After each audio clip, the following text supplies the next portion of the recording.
منعقد بشه در انتها. ببینید دوستان، در واقع چیزی که من میخوام بیشتر درباره‌اش صحبت کنم خیلی در بافت سخنی است که دوستان یاران عزیزم الان آقای دکتر آزاد ارنکی، آقای دکتر بستانی گرامی اشاره کردن بهش، یعنی درباره این تقابل مشهور سنت و مدرنیته و نگاه آقای دکتر طباطبایی عزیز، زنده یاد دکتر طباطبایی، و نگاه ایران شهری درباره این، یعنی در واقع توی این زمینه این مفاهیم چند جمله میخوام خدمتتون بگم. ببینید چیزی که ما باش روبرو هستیم اینه که ما با یک پرسش کلیدی و بنیادی سر و کار داریم. این پرسش توسط خیلی‌ها برای مدت طولانی نادیده انگاشته می‌شده یا انکار می‌شده، هنوز هم این چنینه، و اون پرسش از ایرانه. دکتر طباطبایی به نظر من این اهمیت رو داره که این پرسش رو دکتر طباطبایی بدیهی است که مطرح نکرده، منتها این اهمیت رو داره که بابت این پرسش جنگیده و این پرسش رو به شکل منظم و منقحی، به شکل مدونی دوباره طرح کرده از زاویه‌ای که همونطور که دوستان گفتن یک زاویه منسجم نظریه، یعنی به عبارت دیگه یک موضع درباره پرسشی که مطرح کرده پیش روی ما گذاشته، پیشنهاد کرده و پاسخی رو تدوین کرده. حالا دوستانی که در جریان هستن، چون ما دوستی نسبتاً دیرینه‌ای با آقای دکتر طباطبایی داریم و همیشه کلنجار می‌رفتیم در مورد خیلی از مفاهیم و بعضی از این مفاهیم رو میگم من ناچارم به متن دیگه ارجاع بدم از این به بعد. یک محور مهم توی این کلنجار رفتن به موضع درباره مدرنیته باز می‌گرده. من چند مفهوم رو اول شفاف کنم و بعد این پرسش رو یه بار دیگه طرح کنم، شاید کارگشا باشه. ببینید ما یه سری مفاهیم داریم که الان خیلی داره به کار میره. به عنوان مثال کلیدواژه دولت، کلیدواژه ملت، کلیدواژه ایران و ایران شهر، مفاهیمی مثل هویت، مفاهیمی مثل تاریخ، مفاهیمی مثل سرمشق، پارادایم، نظریه. اینا کلیدواژه‌ها و مفاهیمی هستن که وقتی شما دارید درباره اندیشه توی علوم انسانی در مورد اندیشه داریم بحث می‌کنیم و به ویژه در مورد چیزی مثل هویت ملی داریم صحبت می‌کنیم، گریزی ازش نیست. اگر ایرانی هستیم اون کلیدواژه‌های ایران و ایرانی هم حتما در اون میان مطرحن و مهمن. نکته‌ای که وجود داره اینه که ما چگونه این مفاهیم رو تعریف می‌کنیم و چگونه می‌چینیم و سوالایی که تو شرح می‌کنیم، مراجعی که برای پاسخ گفتن بهش انتخاب می‌کنیم و در نهایت کاربست عملیاتی بیرونی چگونه است. این در واقع مسئله‌ای که ما باهاش روبرو هستیم. بحرانی که الان ما داریم، همین الان که اینجا گرفتیم نشستیم در هوای آلوده‌ای که مردم رو می‌کشه، در آشفتگی اجتماعی که نمایان همه جا، در بی بنیادی خیلی از مفاهیم بنیادی اجتماعی که باید قاعدتاً چیزهایی سر جاش باشه و نیست، در شرایط آشوبناکی که الان ما دور هم دیگه نشستیم، یکی از نتیجه گیری هایی که میشه کرد اینه که خیلی از مفاهیم مربوط به هویت نه درست مطرح شده، نه درست مورد در واقع طرح سوال در مورد شده و نه پاسخ فراخور و سزاواری درباره‌اش در دست. اون چیزی که بنابراین الان باهاش کار داریم، من خیلی فشرده فقط میخوام این مفاهیم خود شفاف کنم. فکر میکنم همه میدونید ولی یه بار دیگه بگم بد نیست. من از زاویه یه نظریه سیستم های پیچیده کلا به همه چیز نگاه میکنم و یک مدل نظری دارم، حالا به اسم زروان مشهور شده چون مفهوم زمان درش اهمیت زیادی داره و به عبارت دیگه میشه گفت که یک مدل میان رشته‌ای سیستمی درباره همه چیز، یک نظریه همه چیزه در واقع، TOA در واقع Theory of Everything، نظریه‌های سیستمی. و اون چیزی که منم دارم نگاه میکنم بهش همین شکلیه، از این موضوع دارم نگاه میکنم به موضوع. بنابراین موقعی که درباره همه این کلیدواژه‌ها سخن میگم، روی زمین اولا دارم حرف میزنم، یعنی خیلی معتقدم به روش شناسی علمی که رسیدگی پذیر باشه. بحث روش شناسی بحث خیلی مفصل دامنه داری است که اینجا نمیشه بهش پرداخت. فقط دو تا تفاوت رو اشاره کنم که حالا بین من و آقای دکتر طباطبایی عزیزمونم بود. یکی این که به تمایز میان علوم انسانی و طبیعی من قائل نیستم، یعنی معتقدم معیارهایی که در علوم سخت ما داریم در علوم نرم مثل علوم انسانی هم باید لحاظ بشه و چگونه میتونه لحاظ بشه میشه راپورت سیستمی که بحث جداگانه نیست، ولی این تفاوت روش شناختی رو لازمه ببینیم. و نکته دیگر این که حالا آقای دکتر طباطبایی دست کم در بدنی کارهاشون دنبال روی در واقع روش شناسی فیلسوفان تاریخ آلمانی بودن، یعنی تحت تاثیر دیتایی به طور مشخص بودن. ویگو براشون مهم بود. اینا جریانی هستن که به تمایز میان علوم انسانی و علوم تجربی قائل هستن که این تمایز در حال حاضر بین خیلی‌ها، یعنی امروز که ما داریم حرف میزنیم سال 2023 میلادیشو بخوایم بگیم، بین خیلی‌ها مطرح نیست و منم جزو همون جبهه هستم که اینا رو یک پارچه می‌بینم. نکته دیگر این که موقعی که داریم در مورد هویت حرف میزنیم، آیا ما داریم در مورد یک مفهوم هویت، دولت، ملت، در مورد این کلیدواژه‌ها وقتی داریم حرف میزنیم، آیا داریم درباره یک مضمون مدرن صحبت میکنیم؟ آیا لزوماً نقطه ارجاعی دستگاه مختصاتی داریم که در اروپای قرن 18 میلادی به بعد جای گرفته و اون تو اصولاً همه چیز رو باید تعریف کرد یا نه؟ و این یه سوال خیلی مهمیه، به خاطر اینکه معمولاً پاسخی که نادانسته ما بهش میدیم اینه که بله باید چنین کرد و دستگاه نظری مرسومی که داریم پیش‌داشت‌هایی رو توی خودشون نهفته دارن و این پیش‌داشت‌ها خیلی هاش رسیدگی وقتی می‌کنیم میریم هکش می‌زنیم با داده‌ها سنجشش می‌کنیم می‌بینیم که نادرسته و اینا پیش‌داشت‌های خیلی مهمیه که جهت‌گیری‌های کلان اون نظریه رو ممکنه تعیین کنه. به دو تاش من امروز اشاره خواهم کرد. گمان من آن است که این کلیدواژه‌ها رو ما فارغ از مدرنیته باید تعریف کنیم به خاطر تعبیری که از مدرنیته داره و خود مفهوم مدرنیته یکی از کلیدواژه‌های مورد مناقشه است که شما اگر به صورت یک امر جهانگیر همچون یک گذار جهانی در عالم بشریت بهش نگاه کنید که البته نگاه ایدئولوژیکی است اگر اینطوری نگاه کنید ولی رایج است و معمولا این شکلی نگاه میشه بهش، اگر به این شکل بهش نگاه کنید این تصور شکل میگیره که هر چی شما دارید میگین لزوما مدرنه. از سال 1789 میلادی به بعد که انقلاب فرانسه شد هر چی در حوزه سیاست داریم میگیم کلا مدرنه دیگه، چون سیاست مدرن با انقلاب فرانسه ظهور کرد. از دهه 1770 به بعد هر چی داریم میگیم در مورد اقتصاد مدرن و صنعت مدرن، چون انقلاب صنعتی شد در انگلستان. از حدود 1760 1770 میلادی به بعد هر چی در حوزه فلسفه میگیم مدرنه، چون دیگه کانت رو داریم و این یه نگرشی است. این نگرشی است که مدرنیته رو همچون یک ارتقاء استعلایی، همچون یک جهش متافیزیکی در تاریخ کل بشریت قلمداد میکنه. تصور من این نیست. تصور من این است که مدرنیته اولا باید دقیق تعریف شه، دقیقاً به چی میگیم مدرنیته و به این سه تا میگیم، یعنی انقلاب صنعتی، انقلاب سیاسی فرانسه و انقلاب فلسفی کانتی و پیامدهاش. با من اینه که اینا از اینجا به بعد شما مدرنیته دارین و یه پدیده اروپایی است، یعنی پیکربندی در حوزه تمدن اروپایی رخ داده و اون پیکربندی البته فراگیر و جهانگیر شده. اون پیکربندی ارتقایی در سطح پیچیدگی نظام‌های اجتماعی رو در پی داشته که جهانگیر شده و تردیدی درش نیست. منتها آنچه که ما می‌بینیم یک امر متافیزیکی نیست، امر کاملا روی زمینه، یک امر جهانی که کل بشریت رو ناگهان درگیر کنه نیست. اون نگرشی که یه موقعی توی بین انقلابیون فرانسه خیلی مد بود همون اواخر قرن 18 که آره جهان به سمت پیشرفته و یه قله پیشرفت داره. این قله پیشرفت اولش یونان باستان بوده، بعد روم بوده، بعد یه بلایی سر این نقطه پیشرفت اومده به نام مسیحیت شرقی و بعد نوزایی شده و از شر این رها شدیم و الان فرانسه است که داره آیین خرد، اون چیزی که روبسپیر میگفت. کلا این به نظر من افسانه بیش نیست و خیلی ها معتقدن که اسطوره پیشرفت اسطوره است، نظریه درباره تاریخ نیست. اگر این چنین نگاه کنیم مدرنیته پیکربندی در حوزه تمدن اروپایی است که باید مثل هر پیکربندی دیگری مشاهده، تحلیل و وارسی بشه و در اون حالت پیکربندی‌های حوزه تمدن ایرانی موازی قرار می‌گیرن با مدرنیته، نه لزوما مقابلش و نه قبلش یا بعدش، بلکه موازی باهاش، جاهایی درآمیخته با آن، جاهایی متضاد با هم دیگه و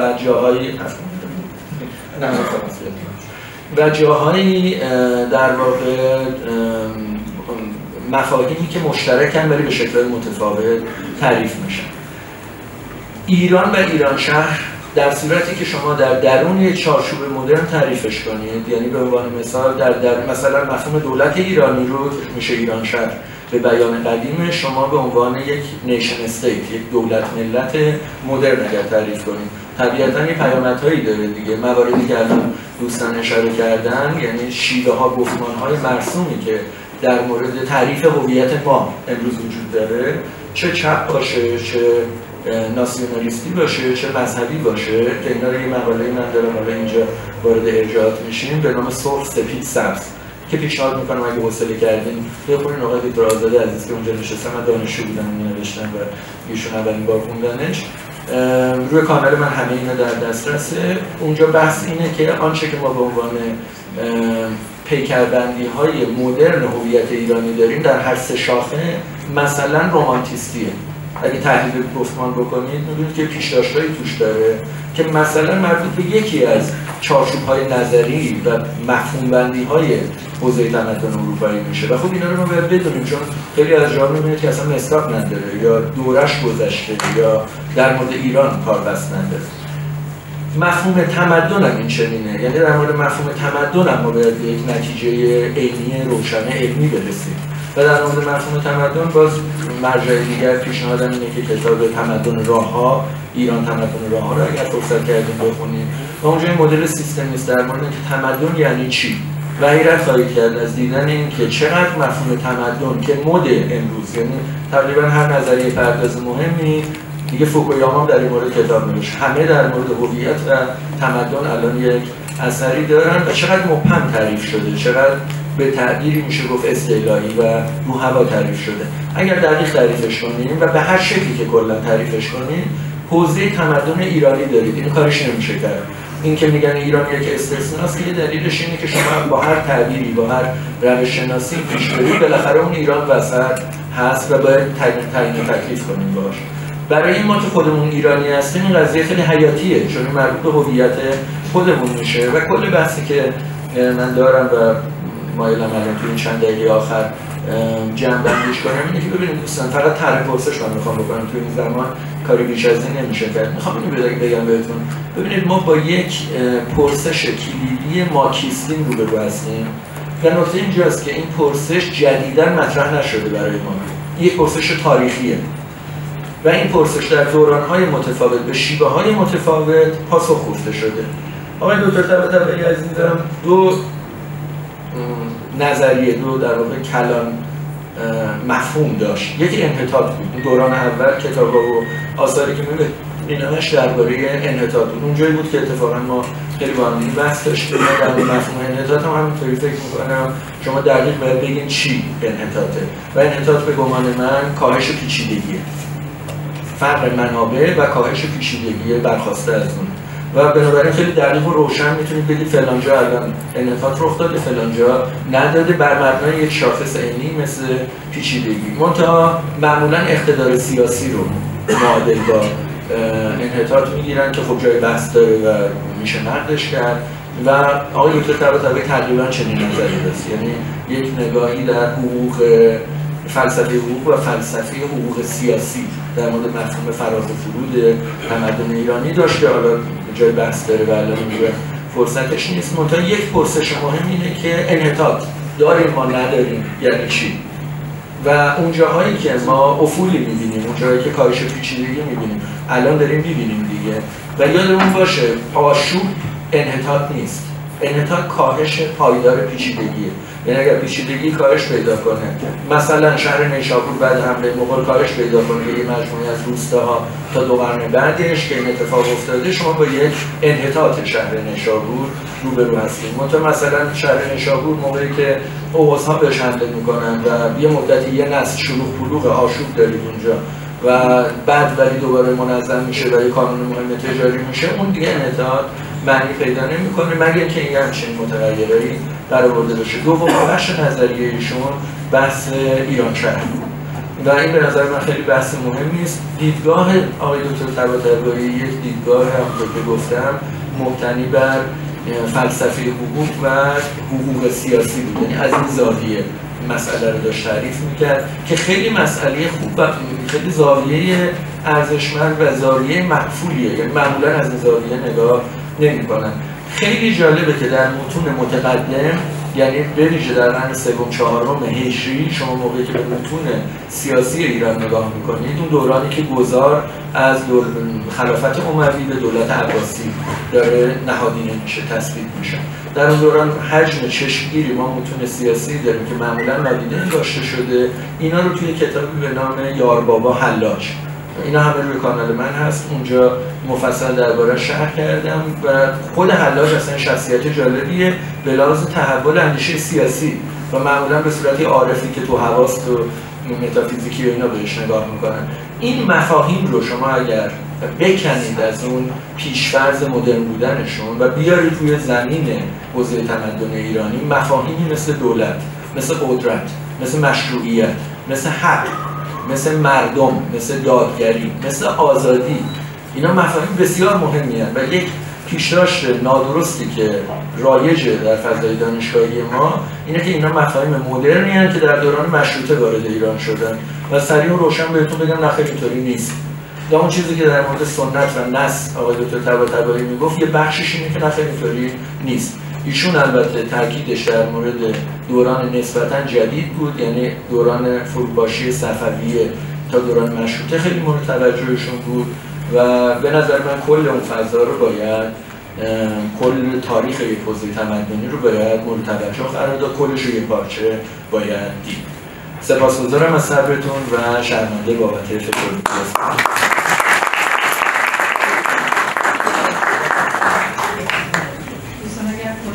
هست. پس پرسشات میشه بعدا مکتوب بکنید بفرمایید. الان میشه آقای دکتر یعنی مفهوم آزادی زمان هخامنشیان هم بوده؟ بله بله. ببینید دوستان یه نکته یادتون باشه، مفهوم آزادی بله بوده. مفهوم آزادی مدرن، لیبرته انقلاب فرانسه خب بدیهی نبوده دیگه، اون مال انقلاب فرانسه است دیگه. مفهوم مثلا چه میدونم الوتریا، مفهوم آزادی در یونان در آتن قرن چهارم پیش از میلاد خب بدیهیه در دوران قرن ششم پیش از میلاد در مثلا استان فارس نبوده. ولی مفهوم آزادی من فقط برای اینکه ارجاع بهتون بدم، مفهوم آزادی مثبت و منفی، خب یعنی آزادی منفی به معنی تقسیم بندی در واقع روستایی رو اگه فرض کنید، آزادی منفی به معنی آزادی از قید اجبار بیرونی که معمولا اجبار نهادی است. این اولین اشاره متنی که شما براش دارید که متن سومریه، حدود 2000 و حدود 2600 پیش از میلاد و کلمه‌اش هست اماگی یا امرگی و دقیقاً یعنی آزادی و به لحاظ لغوی هم یعنی آزادی. ببینید کلمه آزادی که ما میگیم یعنی مادرزاد، آزاد یعنی اون شکلی که زاده شدیم و آماگی آما یعنی مادر، آماگی یعنی مادرزاد، دقیقاً همین معنی رو میده. و یه آزادی مثبت هم ما داریم به معنی آن درونزاده، آن کاری که میخوای رو بتونی انجام بدی و اینا خواستگاهش متفاوته. اولین متنی که مفهوم اراده آزاد درش دیده میشه گاهانه و اینو من مفصل در موردش نوشتم و خیلی دقیق، خیلی روشن شما این دستگاه فلسفی بر مبنای اراده آزاد دارید. در مورد دوران هخامنشی که پرسیدین یه تحولی در دانش حقوق رخ میده. قوانین رو شما اگه قبلش و بعدش تحلیل کنید، یعنی مثلا قانون لیپیتشتر، مثلا قانون میانرودانی قدیم همورابی لیپیتشتر، اینا رو نگاه کنید و قانون‌های بعد رو نگاه کنید. قانون‌های بعد رو هم به گواهی متون ایرانی، یعنی مثلا کتیبه‌های پارسی باستان، هم یا مثلا نوشته‌های مثل باروی تخت جمشید که چیزای مالی رو داره میگه، هم به گواهی بیرونی‌ها، یعنی مثلا متون هرودوت و گزنوفون اینا رو نگاه کنید، یه تحول، یه گسست خیلی جدی می‌بینید که تحلیل اینکه چه اتفاقی افتاده پیچیده‌تر میشه، شخص مدار میشه، یه سری تحول توش رخ میده. تحول مبتنی بر پذیرش دستگاه فلسفی زرتشتی، یعنی پذیرش اینه که انسان مسئوله. این مهمترین تغییریه که داره رخ میده. و تا قبل شما به عنوان مثال مجازات یک امر نهادی بوده، یعنی خانواده، قبیله، این یه دفعه یک کشور، شهر مورد تاوان قرار میگرفته. قبل شما فرد دارید، تک آدمه و حتی خویشاوندانش هم آسیب نمیبینن که خیلی نکته شگفت‌انگیزی و یه دفعه رخ میده، یعنی یه گسستی توی تاریخ جهان باستان. اینا رو من فکر می‌کنم نگاه کنیم به منابع میشه تحلیل کرد و دنبال کرد.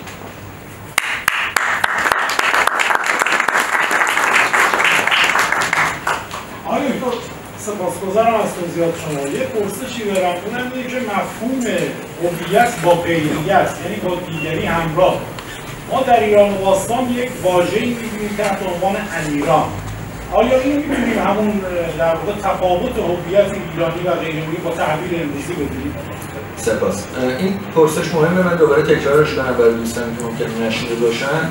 پرسش بود که ایرانی انیرانی آیا همون هویت غیریته؟ یعنی آیا همون خودی بیگانه است؟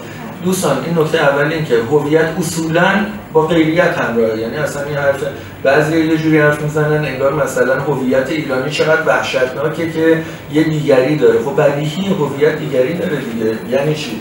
هویتی مگه شما میتونید پیدا کنید دیگری نداشته باشه؟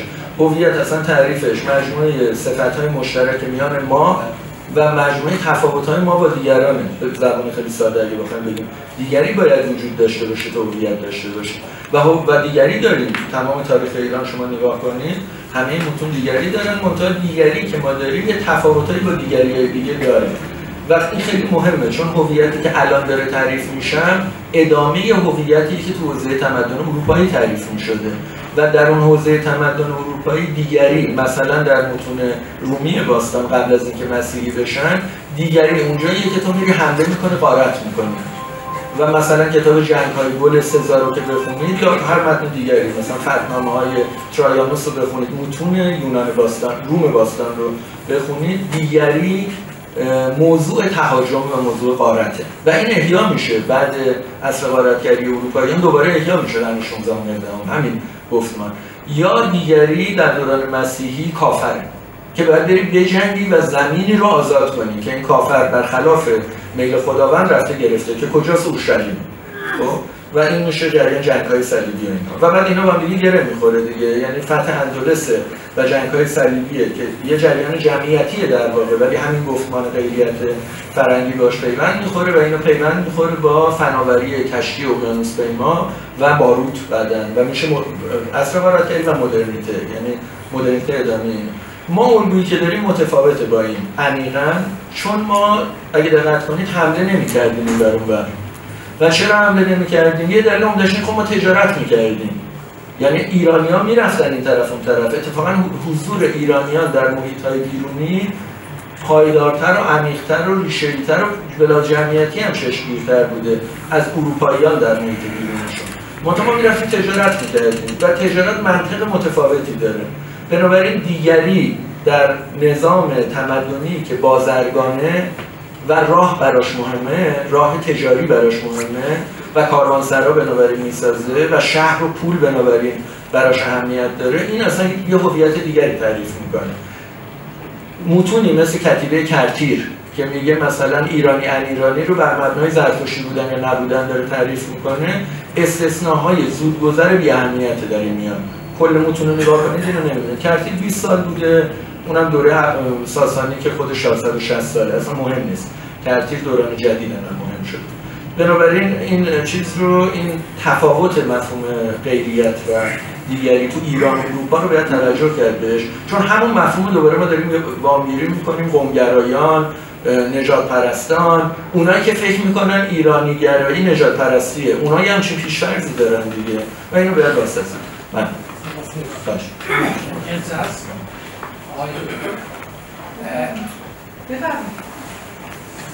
اگر درست فهمیده باشم شما فرمودین قائل به عدم اختراق علوم نحو و متدولوژی علوم نحو و سخت طبیعی و علوم انسانی هستید. می‌خواستیم که ارجاعی بکنید یا تا زیادی بیشتری و جایگاه روانشناسی و علوم اجتماعی رو در این میان برای ما روشن می‌کنید. بله ببین در این مورد الان مثلا به خصوص طی 20 سال گذشته خیلی نوشته شده، یعنی در مورد روش شناسی، تفکیک روش شناسی علوم انسانی و علوم تجربی خیلی بحث شده و بیشتر بحث‌ها الان یعنی توافق عمومی به این سمت داره میره که چنین تفکیکی وجود نداره و این تفکیک زاده ابزارهای مشاهداتی قرن 19 اروپایی است. یعنی دانش که داشته شکل می‌گرفته تو اروپا اینطوری تحول پیدا کرده توی اروپا. جالبه که شما منابع ایرانی رو بخونید اینطوری نیست، یعنی علوم رو یه پارچه می‌دیدن، همه رو کنار هم دیگه می‌دیدن. به طور مشخص حالا در این مورد اگه بخوایم ببینیم توی مثلا دو تا از توی خود همین کتاب تمدن راه و توی کتاب دیگری من دارم سیاست ایران شهری، این مفهوم آزادی که الان دوستان گفتن مفصل اونجا منابعش اومده.